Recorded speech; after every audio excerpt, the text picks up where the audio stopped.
there was a quote from Terrence McKenna talking about his experience giving DMT to like some High Lama. And the High Lama, after taking that DMT, this is what he said, quote, "This is the lesser lights of the Bardo. You cannot go further into the Bardo and return. This takes you as far as you can go." So I'm interested in what you guys think of that. That is interesting. So also for people that don't know, the Bardo is the afterlife of a lot of Tibetan Buddhist thought.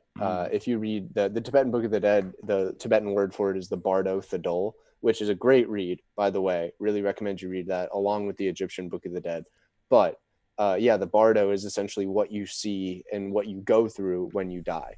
And it's sort of like a guide on how to navigate that correctly. I would agree with that. I would definitely agree that like the way I've always described like my trips, my experiences on trips is always like I felt like I was like getting ready or getting like familiar with like the process of death and ego dissolution and all that kind of stuff.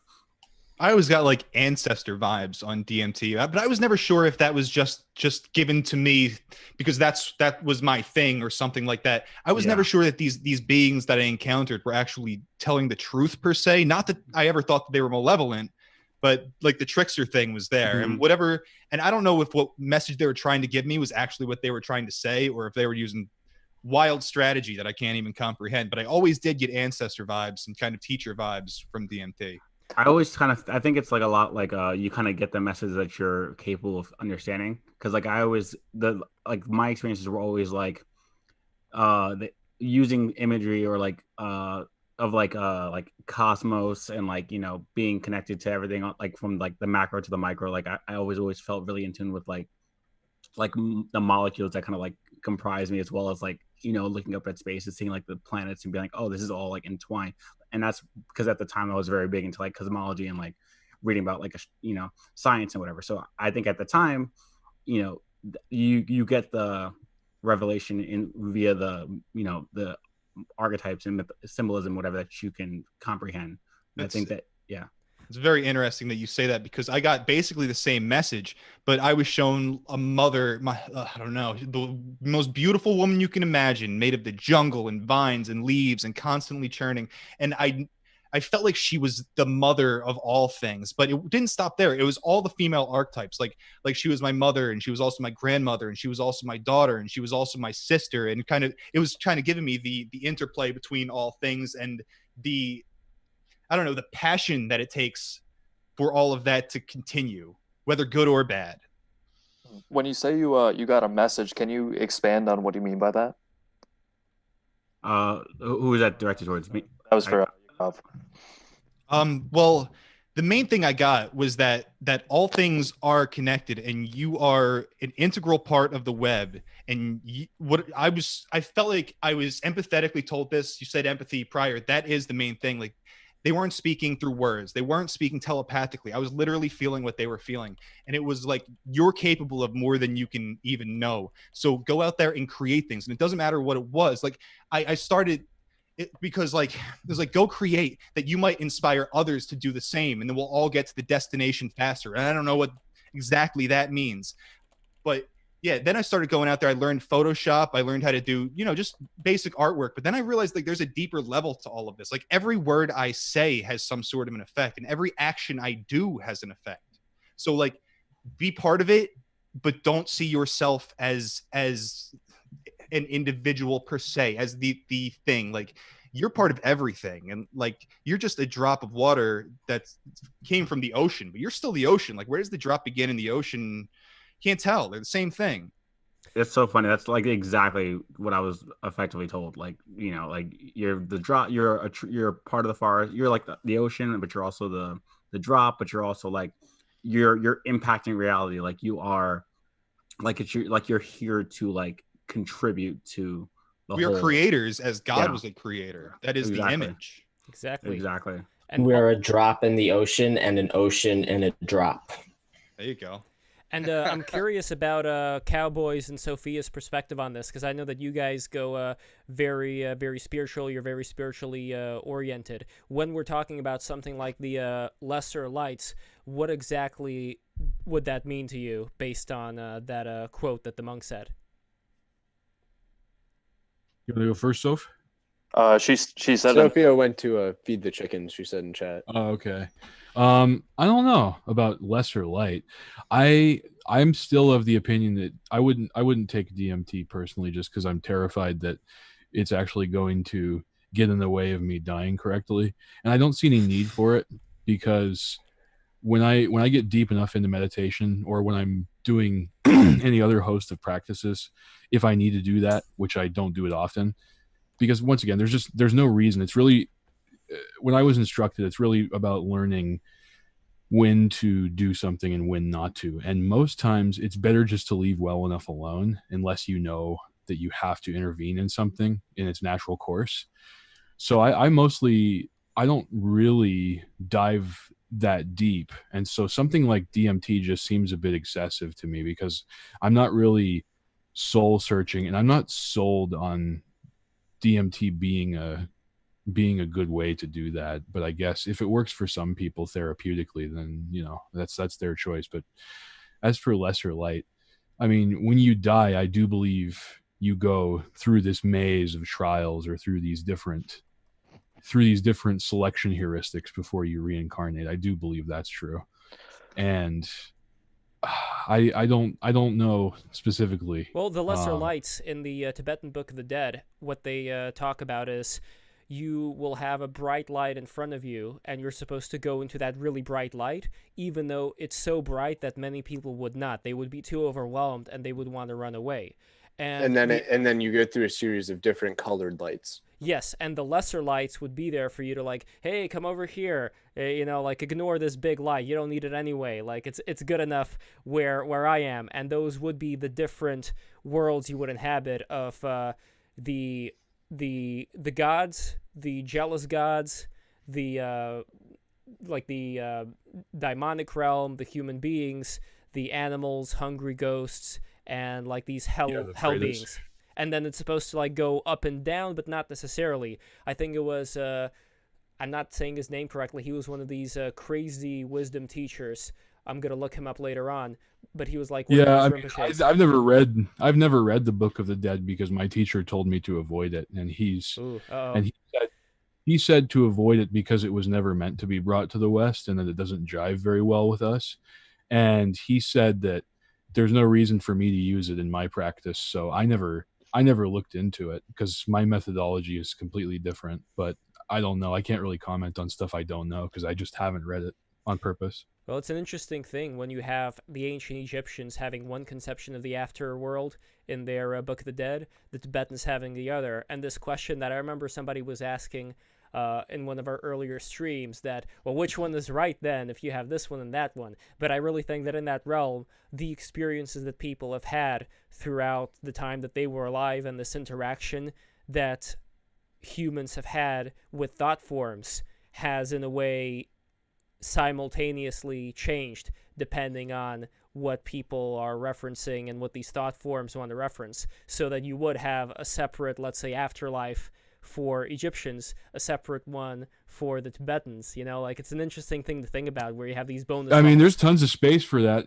When I was instructed that there's upper worlds and lower worlds, and that there's many layers that go down and up from here. And we're in the middle world, Midgard, whatever you want to call it. We're in, we got here for a reason, and this is the realm with the most upward and downward mobility. So you're gambling if you're here. Basically, you're going to go really far up, really far down, or that's what I was taught, is that if you're here, you're kind of teetering on the brink, and you're going to end up somewhere.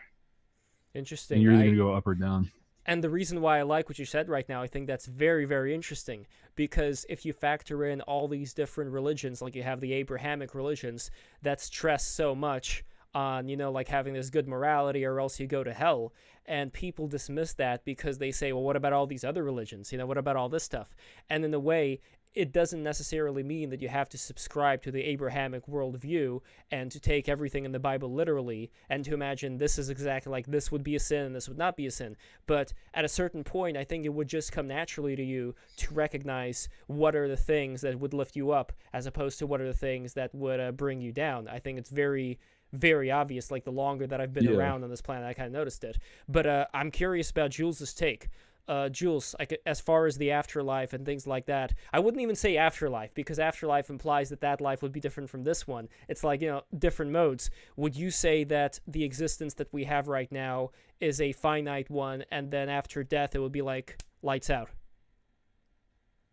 I think after a conscious conclusion, I think you have a DMT.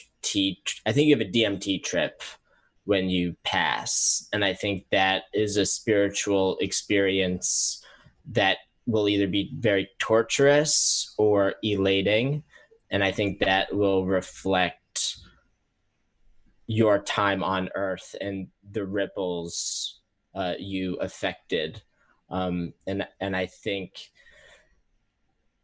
don't think that's something you can escape through positive thinking. Like, I think if you were unaware of certain negative ripples, like even if you felt positively about them, I think that's the kind of stuff that Anubis, to use a metaphor, will weigh when testing if your heart is lighter than a feather or not. And I think that is a powerful metaphor for like the Tame Impala, just let it happen approach to like a final passing. But otherwise, I don't think there's going to be any continuity to your conscious experience afterwards. I have like a monist like view of reality, even though I'm also very I do think there's a like God's real and there's like a spiritual element to things, but I think that some like things, for example, like Lev was talking a second ago about hell. I think that hell, like the imagery and the conversation around hell is regarding the actual material existence. Like if you do things that would send you to hell, you find yourself literally miserable, and like your experience of reality is hell. Like these people, like you find yourself going deeper and deeper into this state of like despair, and it can feel endless and it can feel like eternity. And I think a lot of that imagery is a lot of that Christian imagery is about like this plane. And I think so that's that part. I think the heaven hell thing, I think that specifically it for in Christianity is talking about like this reality, and I think that that's often missed. I think it's undeniable that there is no hell that has been, classically envisioned by Christianity. That's not in the Bible. There's a bunch of different words, Sheol, Hades, Gehenna. There's like 4 or 5 different words, and they're all translated hell, but they all have much different contexts. And some of them seem just like, and also like the hell, like the fire and brimstone hell is in like Revelations, but that's like casting like Satan into like the pit of hell at the at the rapture or whatever. So like that also is again like not the same quote unquote hell experience that one would weeping and gnashing of teeth that like people talk of, right? That weeping and gnashing of teeth is like your material existence that you experience when you step away from pursuing the divine.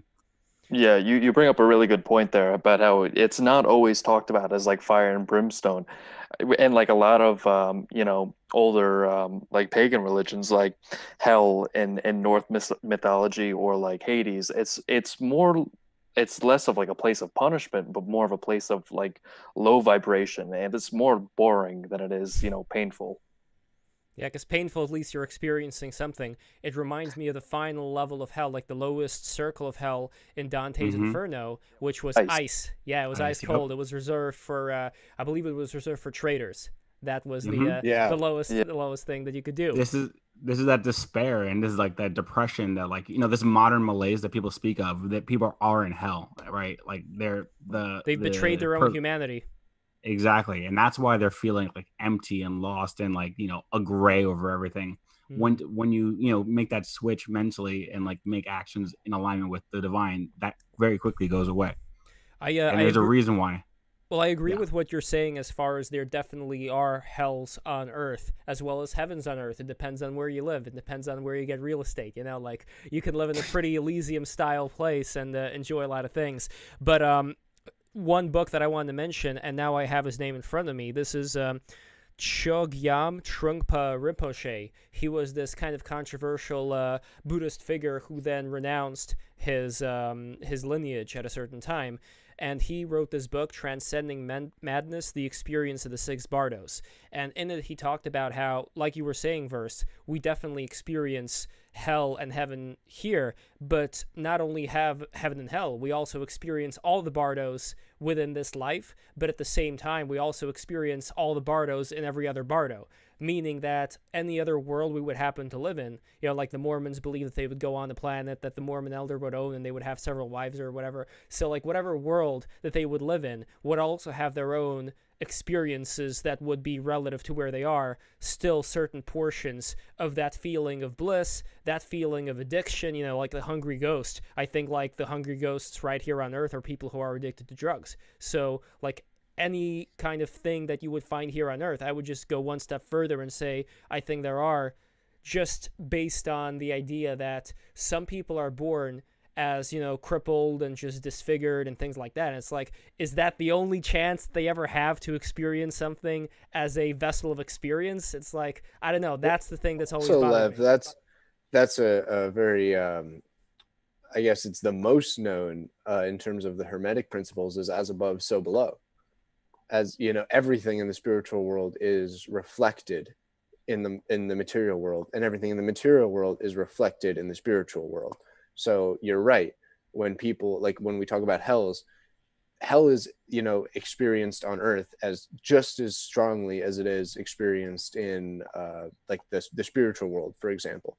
And we talk about, you know, like the different layers of hell. People go through different layers of hell on Earth all the time. 5 layers. Yes. Yeah, exactly. And Yeah. that was 2 words, 5 layers. Wait, Sophia, are you back with us here?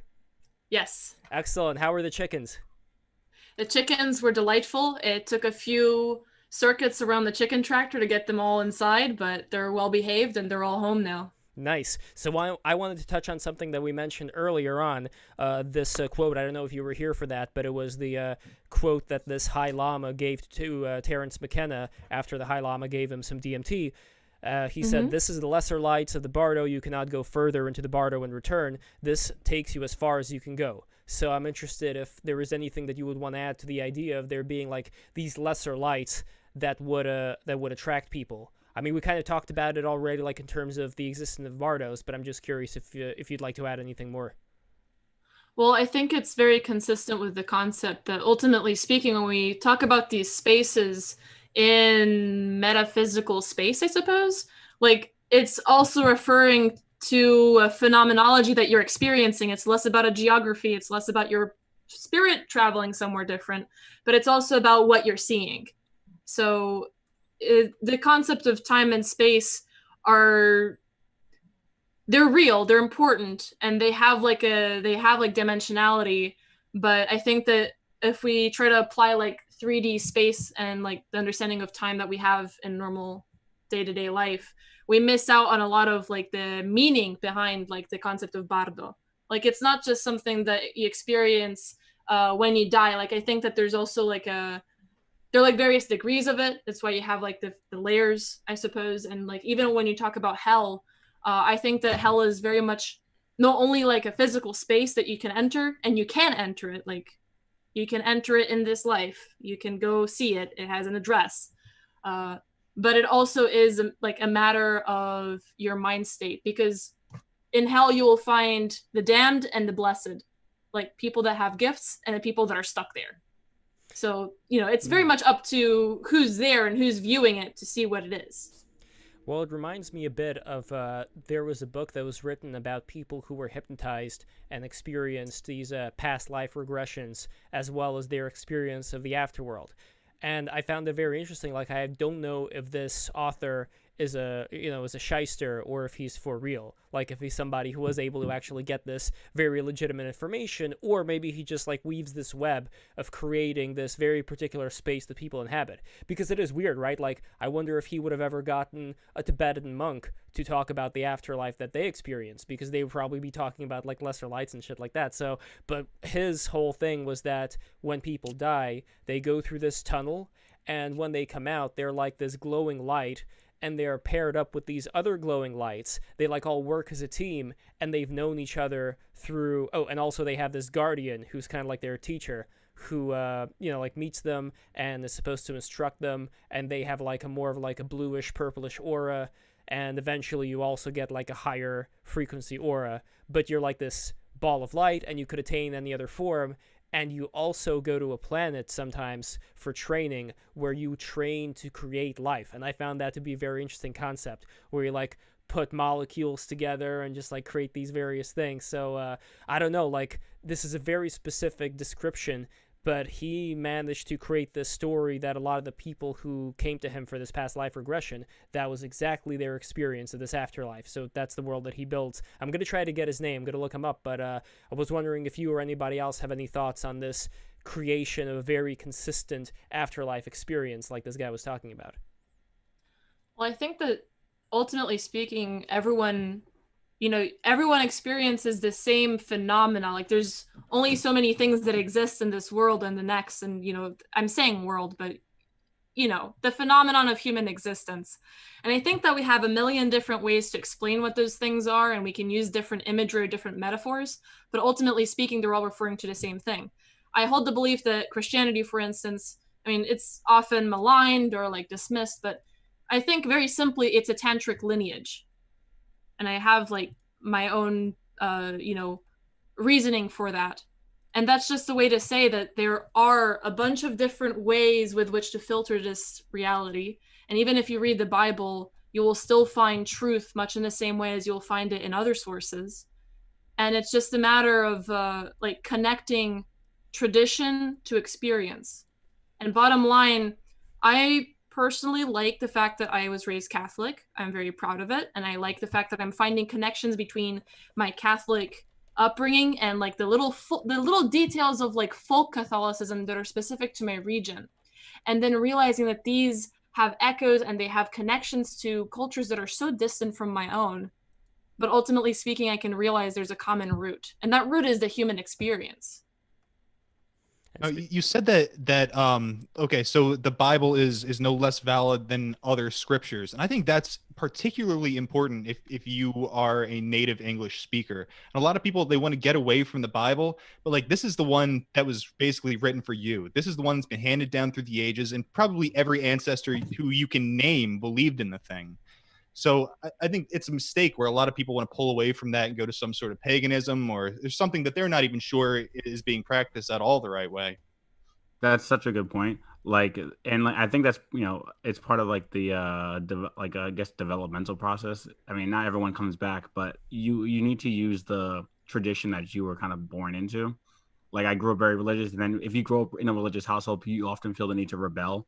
But like the framing, like your whole, like the whole Western metaphysical, like phenomenological experience is deeply ingrained within Christianity. So like to reject it, you're missing out on like so much of like not like just missing out on like the way to understand your experience here, and also art and literature and all the other aspects that are intertwined.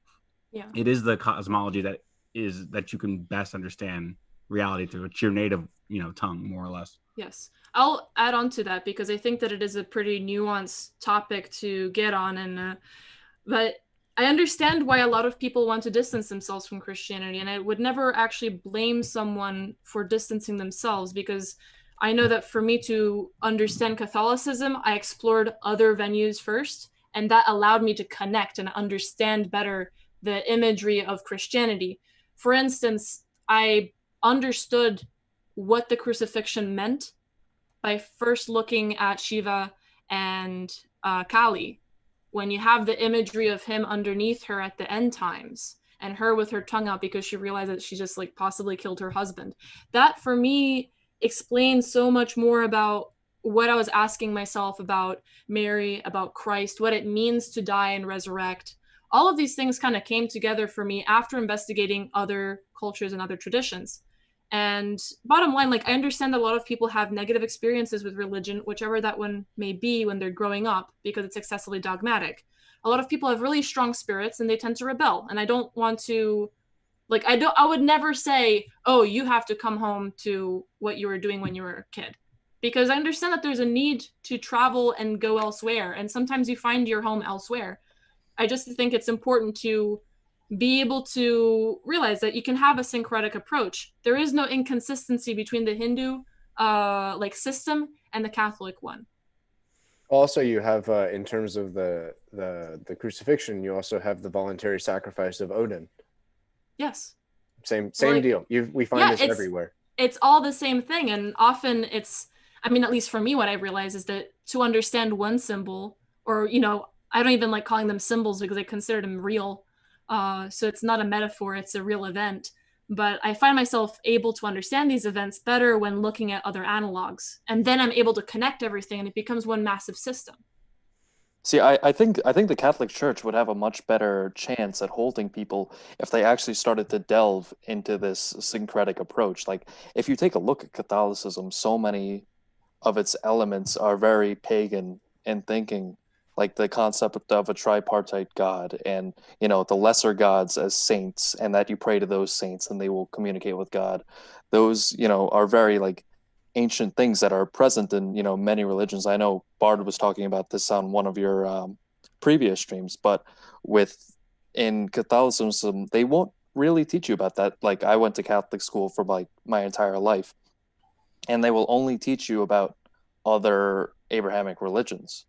And I think that when people are only taught that, they will feel that they are boxed in and that their options are very limited in terms of worldview, and they might try to escape from that. So when you actually teach them about how these teachings are very similar to other cultures, they might have, you know, a greater interest in sticking with it. We were talking a little bit about Julius Evola earlier, and it's important to note that Julius Evola, he was a perennialist, but what he called himself was a Roman Catholic pagan.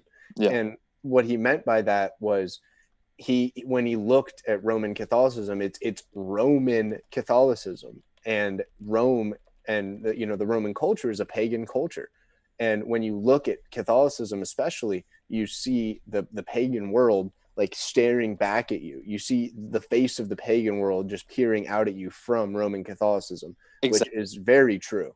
Yeah, and like the concept of the Eucharist, that comes from Mithraic cults. And also, you can look at Lev's background. You see how the Anunnaki is holding a pine cone.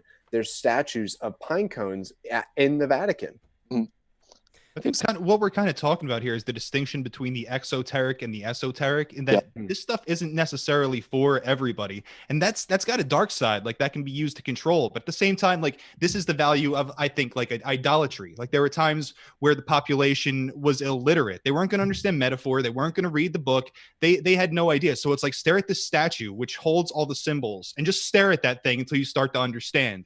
I think there's an importance to that distinction between the esoteric, which is for the priests, who I don't think is just the people in the robes. It's people of a certain spiritual development, and then the exoteric, which is for the masses who just aren't going to get it, unfortunately. Well, that brings us back to the ancient civilization idea, including this guy behind me over here, the Birdman with the pine cone. And the idea is that there was a cataclysm 11,000 years ago, and the survivors had to restart civilization. So they were finding people who were the survivors as well, but those who were like living in caves or just like, living in such, like a very low vibration, for lack of a better word. Like they were just struggling to survive. They didn't have access to any of this information. So they would have gone to them, and this is just my personal interpretation of how things went. They would have gone to them, and they would have brought all these things from the past age, and they would have constructed a kind of system that would last a long time, but it would not be a system where, from at least what I gather, you would be able to have a free market approach. You would be able to have anybody who wants to pursue a certain thing go on and pursue it. There were caste systems, and there were people who were just living as farmers, and they were looking at all this iconography, and I'm not sure how many of those farmers were aware of the deeper mysteries that were going on in Egypt that the Hierophants were definitely aware of. The fact is, if they're not going to do it themselves, they're better off being guided than to have never heard it at all, I think.